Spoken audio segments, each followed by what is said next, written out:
Chaos in the Capitol. Let it be known this morning, chaos in the Capitol. Kim and Kanye, they are getting divorced. Anybody surprised? We got football to talk about this morning as well as Dr. Dre and Curtis Blow have left the hospital. And Curtis Blow left the hospital in a quite unique way, and we'll bring it to you a little bit later. But first, President Donald Trump has been, according to many, attacking American democracy for much of the time he's been in office.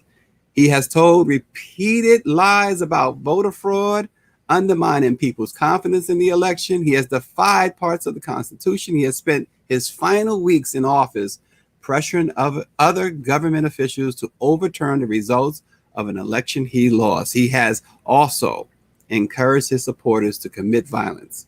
Well, yesterday, and perhaps the most heinous act of domestic terrorism in American history, his supporters took Trump literally. They fought their way through armed police, smashed windows, and stormed the U.S. Capitol to prevent Congress from certifying President-elect Joe Biden's victory.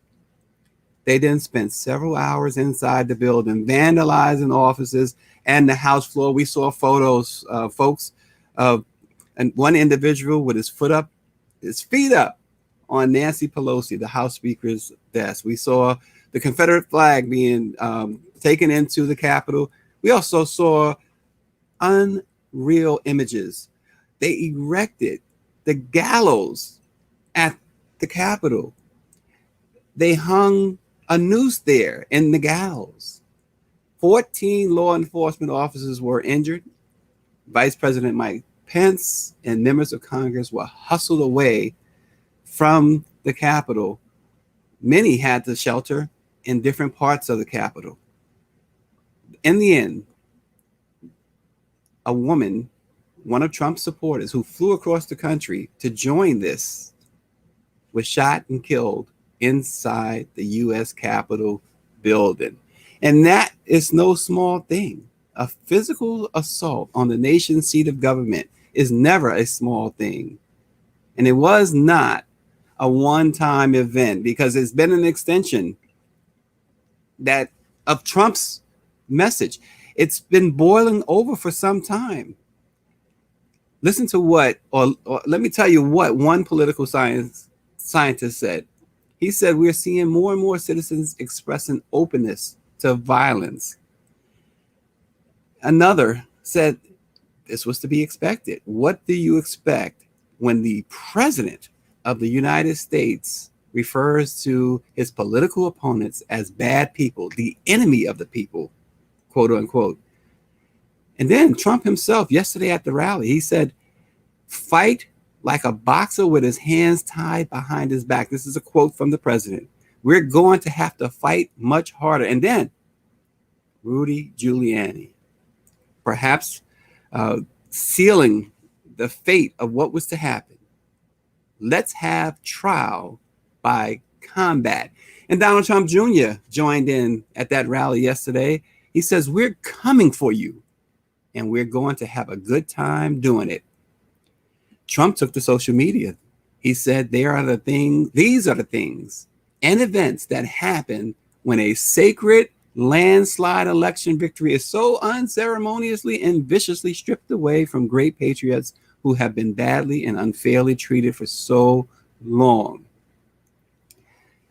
It's pretty amazing. And a lot of people reacted. And I want to read you a statement, because again, we want to talk about things the way you want to talk about things. So this is an interactive show. We want you to tell us what you think. We want to talk to you. So put your comments in the chat box there, and we will address them.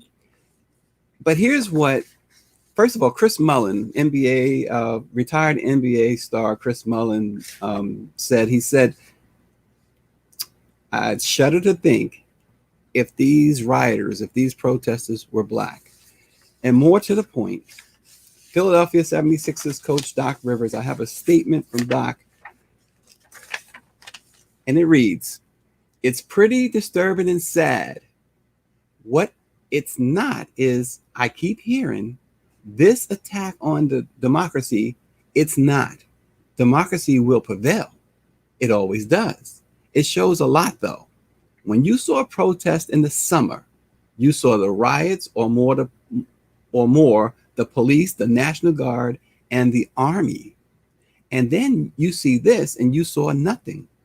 It basically proves the point about a privileged life in a lot of ways. I'll say it because I don't think a lot of people want to. Can you imagine today if those were all Black people storming into the Capitol, and what would have happened? Doc Rivers continues. So that to me is a picture that's worth 1,000 words for all of us to see, and probably something for us to reckon with again. No police dogs turned on people, no billy clubs hitting people, people being peacefully escorted out of the Capitol. So it shows you can disperse a crowd peacefully. I guess would be one thing. It's a sad day in a lot of ways. Not good for our country, more across the borders, that people see this, but it's part of who we are, and so we have to solve it. And just to kind of dig in a little bit to Doc's statement, Doc Rivers, the coach of the Philadelphia 76ers, he mentioned about other countries, not good for our countries and across the borders. Well, a number of world leaders condemned what happened yesterday, and they urged President Trump to put an end to it. They urged him to concede the election. Barbara Mallard, I appreciate Mallard. Unfortunately, this has been brewing for quite some time, and everyone has basically turned their heads. This is no surprise. The only surprise is that it's taken this long for it to erupt. Barbara, a lot of people feel that same way, that what you just sent in, and a lot of people are expressing it. And I think that's what part of what Doc was saying. But here's another part of what Doc Rivers mentioned, and I have another statement from a constitutional rights organization, because I think this is very telling. When he mentioned that no police dogs turned on people, no billy clubs hitting people. Well, listen to this. The Partnership for Civil Justice, for the Civil Justice Fund, is demanding a fully public investigation into the federal and local police planning and response to yesterday's events.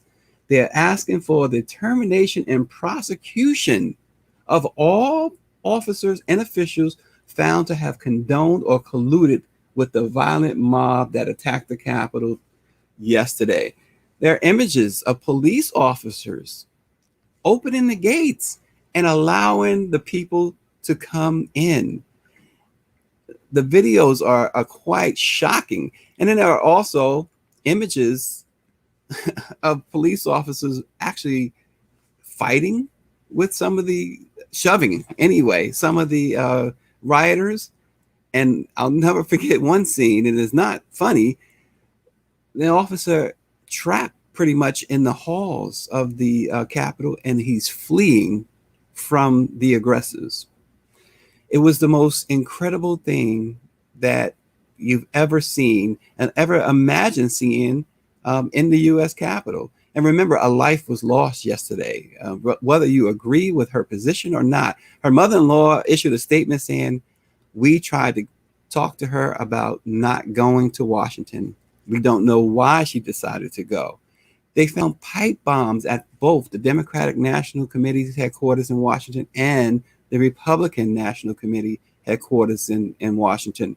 The police appeared unprepared. How is that so at the U.S. Capitol? How are they unprepared? Joe Biden gave a presidential speech. This is not dissent, the president-elect said. It's disorder. It's chaos. It borders on sedition, and now it must end.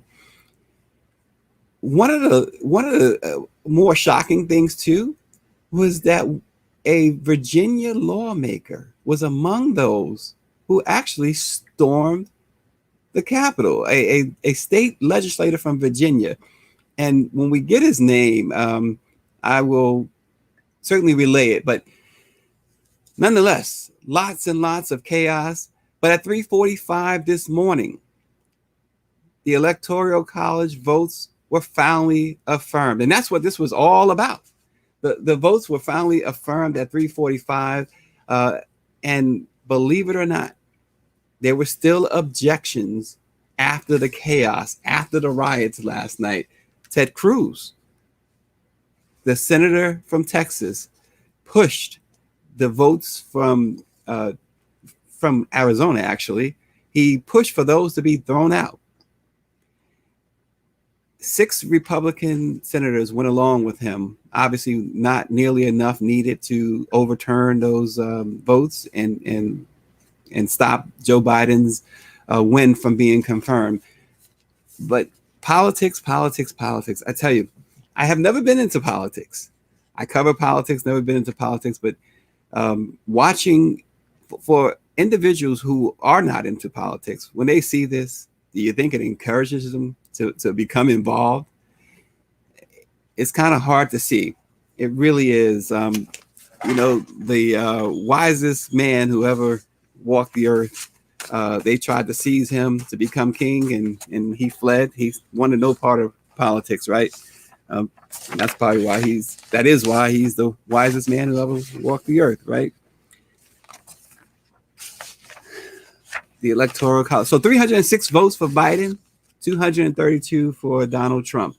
Joe Biden won the popular vote by 81 million to 74 million. And he is on January 20th, he will be inaugurated. And President Trump, who was banned by Twitter, at least temporarily, and Twitter is actually threatening to permanently ban him. He finally, not a concession, but he finally accepted defeat. He said he would engage in a peaceful transition on January 20th. It is the first time the president has indicated that. It's still not a full. He didn't fully concede, is what I'm trying to say here, but it doesn't matter anymore. Vice President Mike Pence put the finishing touches on that. The president did go after the vice president. He wanted him to, as he said, stand tall, stand firm. But Mike Pence recognized that his responsibility yesterday was only procedural, and there was really nothing he could do about it. Chaos, the Electoral College, we've never seen it. Usually, just for those who don't know or just don't care to know, the procedure usually takes when the president is elected in November. When January 6th comes around, by Constitution, that's the date that the Congress must affirm the Electoral College votes. And it's usually a procedural thing. It takes maybe 15 minutes, some cases 30 minutes. Mitch McConnell, the Senate Majority Leader, had in his speech, although he did condemn the rioters and he condemned President Trump, he brought out how Democrats had in the past, even in 2017, after Trump's victory over Hillary Clinton in the preceding November, had challenged the Electoral College votes. We know the situation with Al Gore and George Bush, but nothing was like yesterday. Nothing was like this year. Those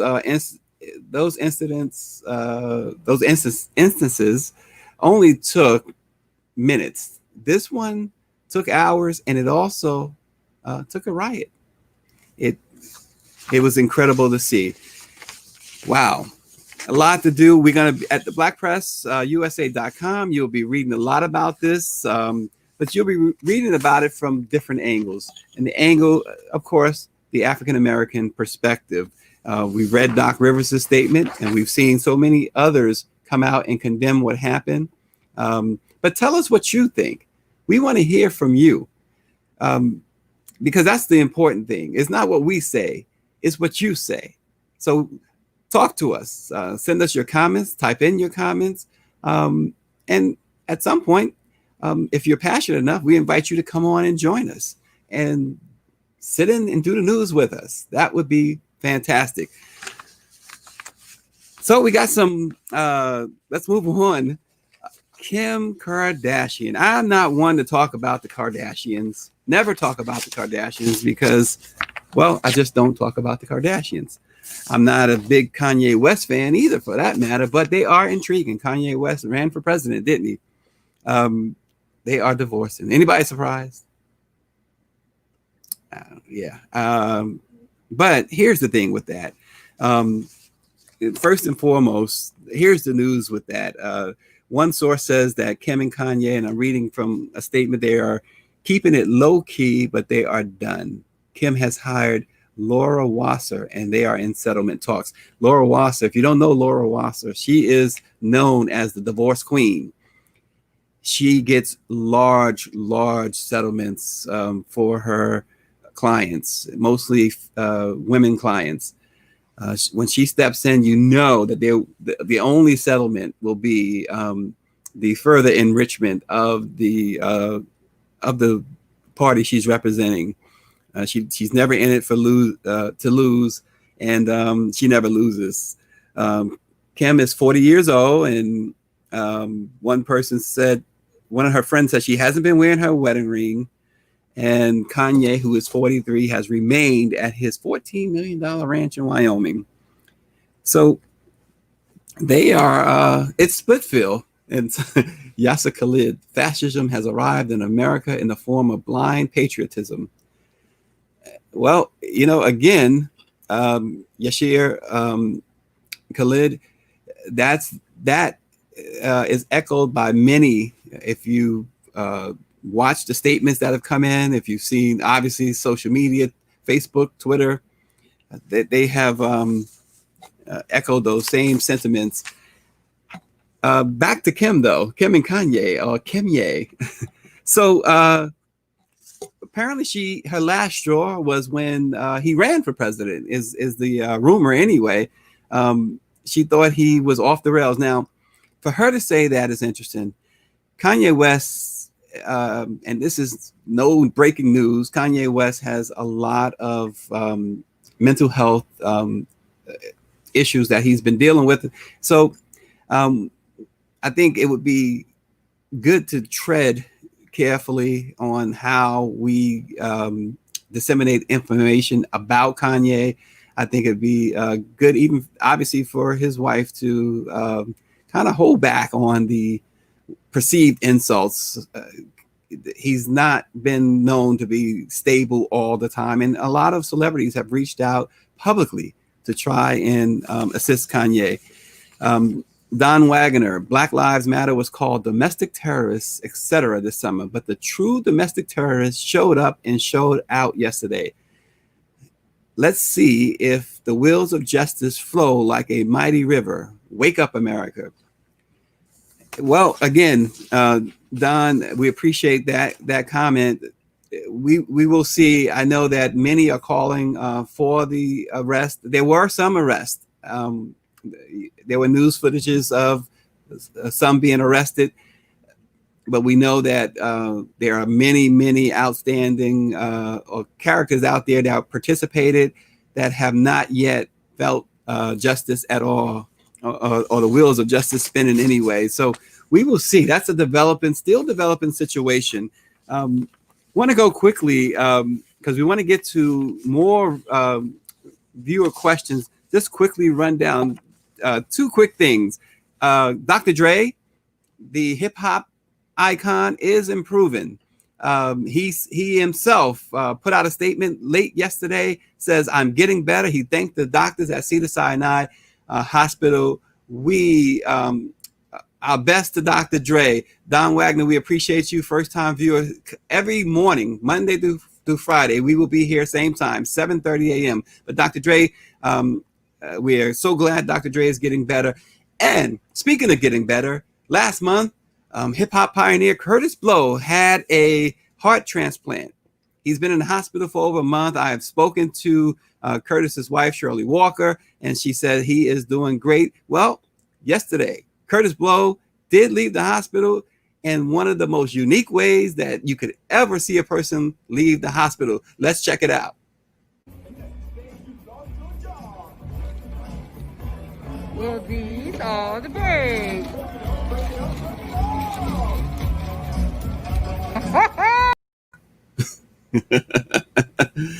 Wow. Singing and dancing to his hit song, his iconic song, The Breaks. Curtis Blow, we're so glad you're better. We'll have to give Curtis a call. That was fantastic. Moving to sports, briefly to sports. Anybody see the game between not the New York Giants? They were implicitly affected by this, but the Washington football team and the Philadelphia Eagles. Come on. Last game of the season, the Eagles were playing. They had nothing to play for. And the Giants had beaten the Cowboys earlier. An Eagles win puts the Giants in the playoffs. Well, because the game had playoff implications, you would think that Coach Doug Peterson would have played his starters, his starting quarterback, his $100 million quarterback. He did not. He also did something interesting. 17-14 was the score. Eagles, 4th down and goal, kick a field goal, tie the game. No, he went for it, and it fell short. The Eagles lost the game. Giants players, Giants coaches, Giant legends like Harry Carson said they were really annoyed by it. They were really upset by it. Doug Peterson said, hey, not my problem. It is your problem, Doug Peterson. In my opinion, Doug Peterson should be fired. He should be banned from the NFL. You don't, because that's tantamount to throwing games. And he all but threw that game, and it was a playoff game, a game with playoff implications. You have to bring your best. So that's my spiel on sports. And before I get off sports, I'm a big Mets fan, and you know what? They sold the team a couple of months ago. They got one of the richest people in the world who bought the team, Steve Cohen, worth about $15 billion. He bought the team for $2.4 million a couple of months ago from the dreaded Wilpon family.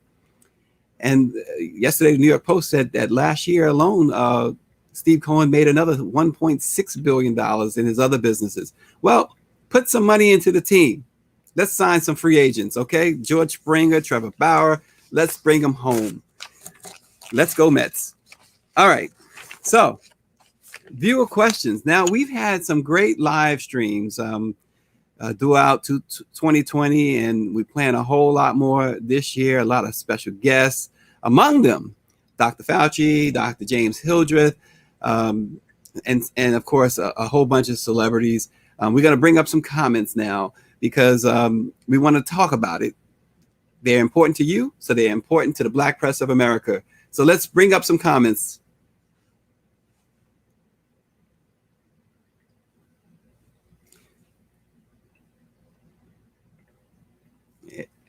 As our great news director and producer scrolls, let's see.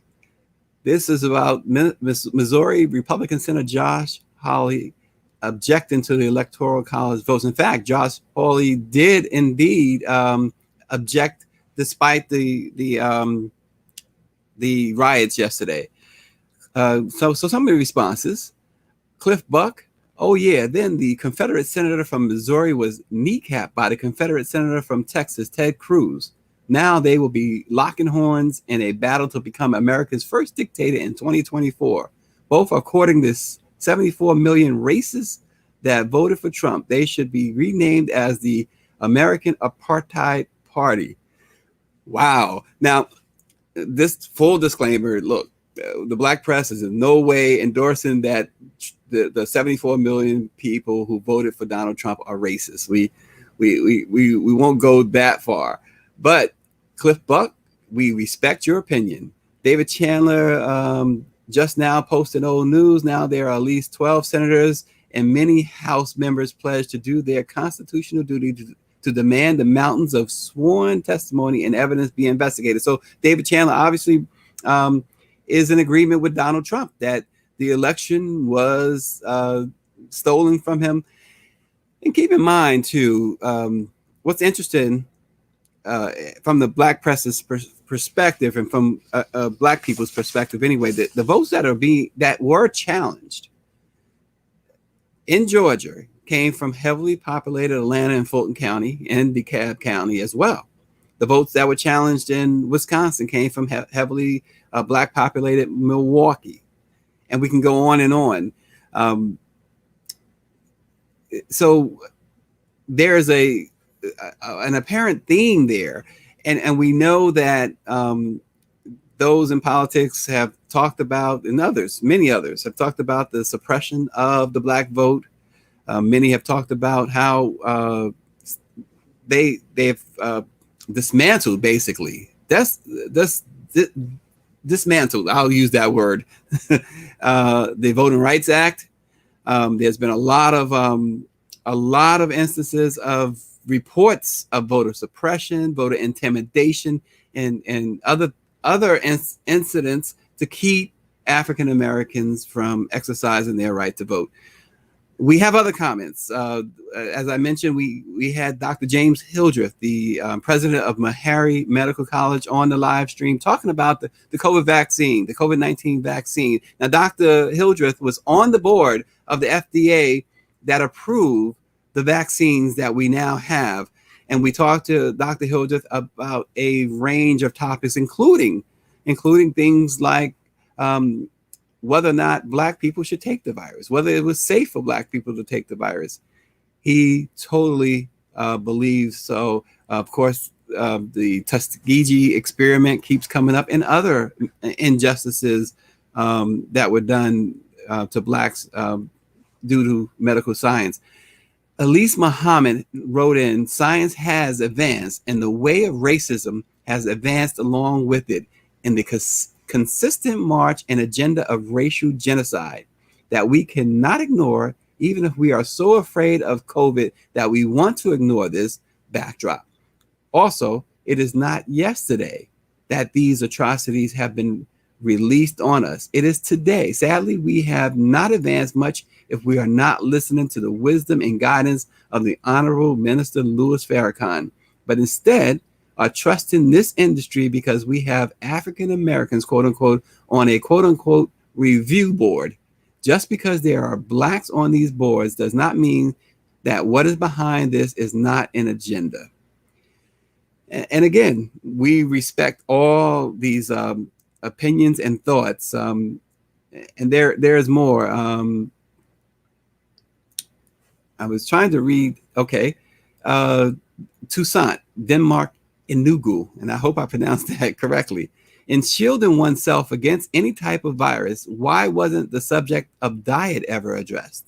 I'm sure Doctor and Toussaint was addressing Dr. Hildreth, that you know that we Blacks have woeful eating habits that make us most susceptible to all diseases. You know better than I do that we are all born with an amazing self-defense mechanism that protects us against external invasion. In fact, if I understand you correctly, Pfizer and Moderna, the two makers of the vaccine, are reprogramming that mechanism to protect itself. Why couldn't better diet do that job?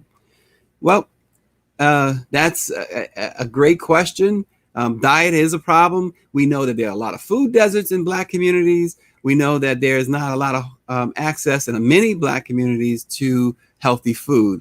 There is a couple more. I guess we'll read. John Bergstrom